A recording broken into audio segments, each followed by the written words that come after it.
Friends, இந்த வீடியோவில் என்ன பார்க்க போகிறோம்னா ஒரு யூபிஎஸ் இன்வெர்ட்டரை பற்றி தான் பார்க்க போகிறோம். அந்த யூபிஎஸ் இன்வெர்ட்டர் பார்த்தீங்கன்னா ஒரு கம்ப்ளைண்ட் வந்திருக்கு. என்ன அப்படின்னா சுத்தர யூபிஎஸ் ஆன் ஆகலை அப்படின்னு சொல்லிட்டு ஒரு கஸ்டமர் கம்ப்ளைண்ட் கொடுத்துருக்காங்க. ஸோ அதை ஓப்பன் பண்ணி பார்க்கலாம் வாங்க. நம்ம சேனலை சப்ஸ்கிரைப் பண்ணுங்கள், லைக் பண்ணுங்கள், ஷேர் பண்ணுங்கள். இந்த யூபிஎஸ் பார்த்தீங்கன்னா 12 வோல்ட்லேருந்து 220 வோல்ட்ஸ் வரை நம்ம கன்வெர்ட் பண்ணி கொடுக்குற ஒரு யூபிஎஸ் இன்வெர்ட்ரு. இது பார்த்தீங்கன்னா டூரிஸ்ட் வேனுக்கு போட்டுக்கலாம், இதை வேனுக்கு எல்லா வண்டிக்குமே போட்டுக்கலாம். ஓகேங்களா? இது பார்த்தீங்கன்னா என்ன ப்ராப்ளம் அப்படின்னா சுத்தர ஆன் ஆகலை. இன்னொன்று பார்த்தீங்கன்னா நம்ம சப்ளை கொடுத்தோம் அப்படின்னா ஃபுல்லாக டவுன் ஆகுது. ஓகேங்களா? வண்டியில் எல்லாமே பவர் சப்ளை பூரா உட்காருது அப்படின்னு சொல்லியிருந்தாங்க. ஸோ இதை ஆல்ரெடி நான் ஓப்பன் பண்ணி தான் வச்சுருக்கேன்.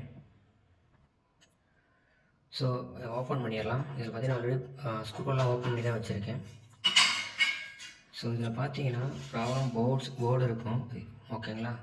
ஸோ இந்த போர்டு பார்த்தீங்கன்னா நல்லா தான் இருக்கா. நான் இதை செக் பண்ணி பார்க்கும்போது இதில் பார்த்தீங்கன்னா ஒரு டிரான்ஸ்ஃபார்மர் இருக்குது. இது பார்த்தீங்கன்னா 12012 ஸோ டிரான்ஸ்ஃபார்மரு. இதில் பார்த்தீங்கன்னா ஒரு போர்டு இருக்கும். ஓகேங்களா? ஸோ இது வந்து பவர் சப்ளை போடுது. இதில் பார்த்து என்ன பிரச்சனை அப்படின்னா ஆல்ரெடி நான் டிரான்ஸ்ஃபார்மரை பிரித்து வச்சுட்டேன். இதில் பார்த்தீங்கன்னா டிரான்ஸ்ஃபார்மர் பார்த்தீங்கன்னா இந்த டிரான்ஸ்ஃபார்மர் பார்த்தீங்கன்னா ஸோ இது 12, இது பார்த்தீங்கன்னா 12, இது பார்த்தீங்கன்னா 0. இதில் 2 லைன் வந்துடும். இது 0, இது 12. இது பார்த்தீங்கன்னா 220 வோல்ட்டான வந்து நமக்கு ஸோ அவுட்புட் தர்றது. ஸோ இதில் ப்ராப்ளம் பார்த்தீங்கன்னா ஆல்ரெடி இந்த போர்டு பார்த்தீங்கன்னா இங்கே பாருங்கள், ஒரு டிரான்சிஸ்டர் பார்த்தீங்கன்னா டிரான்சிஸ்டர் 2 போட்டிருப்பாங்க. அந்த டிரான்சிஸ்டர் சைடில் பார்த்தீங்கன்னா ரொம்ப ஷார்ட் ஆகிருக்கு. ரெண்டுமே ஷார்ட் ஆகிருக்கு. ஸோ உங்களுக்கு தெரியும் எரிஞ்சிருக்கிறது. ஃப்ரண்ட்லேயும் பார்த்தீங்கன்னா ஷார்ட் ஆகிருக்கும். ஸோ இது எதனால் அப்படின்னா போர்டு நல்லா இருக்குது. ஓகேங்களா? அந்த போர்டு நல்லா இருக்குது. பட் இதில் பார்த்தீங்கன்னா இந்த டிரான்ஸ்ஃபார்மரில் ஸோ இந்த காயில் வைண்டிங் இருக்குது பார்த்தீங்களா, இந்த காயில் வைண்டிங்கு ஓவர் ஹீட் ஆகி ஸோ அந்த ஒரு மேலே ஊற்ற கோட்டிங்லாம் எரிஞ்சு அந்த ரெண்டுமே டச் ஆகிருக்கு. ஸோ நல்லா ஜூம் பண்ணி காட்டுறேன் பாருங்கள். ரெண்டுமே டச் ஆகிருக்கு. இந்த சைடும் சரி, டிரான்ஸ்ஃபார்மர் திருப்பி காட்டுறேன் அதுவும் பாருங்கள். ஸோ இங்கிட்டும் பார்த்தீங்கன்னா சில இதெல்லாம் பார்த்தீங்கன்னா இந்த அளவுக்குலையும் ஸோ இங்கிட்டும் பார்த்தீங்கன்னா ரொம்ப எரிஞ்சு டேமேஜாக இருக்குது. ஸோ இதனால் நம்ம பவர் சப்ளை கொடுக்கும்போது என்னன்னா ஷார்ட் ஆகிடும். ஓகேங்களா? ஷார்ட் ஆகும். ஸோ அப்படிங்கிற பட்சத்தில் நமக்கு வண்டியில் நம்ம கனெக்ஷன் பண்ணோம்னா அப்படியே டோட்டலாக எல்லாமே வண்டி பூரா உட்காந்துரும், லைன் பூரா உட்காரும்.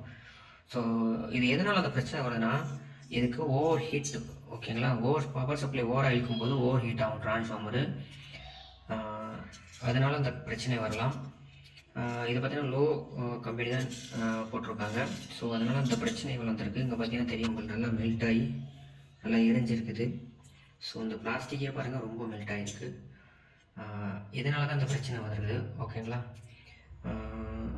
அதிகபட்சம் இந்த மாதிரி ப்ராப்ளம் தான் கண்டிப்பாக அந்த டிரான்ஸ்ஃபார்மர் தான் மாற்றி ஆகணும். டிரான்ஸ்ஃபார்மர் மாற்றும் போது சேர்த்து இந்த போர்டையும் மாற்றி விட்டுருக்கணும். ஓகேங்களா? அந்த போர்டும் சும்மா மலிவாக தான் கிடைக்கும், கடையில் கிட்டீங்கன்னா கொடுப்பாங்க. ஸோ இந்த டிரான்ஸ்ஃபார்மர் பார்த்தீங்கன்னா ஸோ இது வந்து கொஞ்சம் நல்லா குவாலிட்டியாக வாங்கி போடுங்க. ஓகேங்களா? நல்லா காப்பர் கம்மியாக போட்டிங்கன்னா நல்லாயிருக்கும். ஏன்னா லோ பட்ஜெட்டில் போட்டிங்கன்னா அந்த மாதிரி ஓவர் ஹீட் ஆகி அந்த மேலே உள்ள பிளாஸ்டிக்லாம் பார்த்தீங்கன்னா மெல்ட் ஆகிற அளவுக்கு இருந்திருக்கு. ஸோ அதனால தான் இந்த பிரச்சனை வந்திருக்கு. தெரியாத நண்பர்களுக்கு இந்த வீடியோ உங்களுக்கு ஒரு யூஸ்ஃபுல்லாக இருக்கும். ஸோ நல்லா தெரிஞ்சுக்கோங்க. ஓகேங்களா?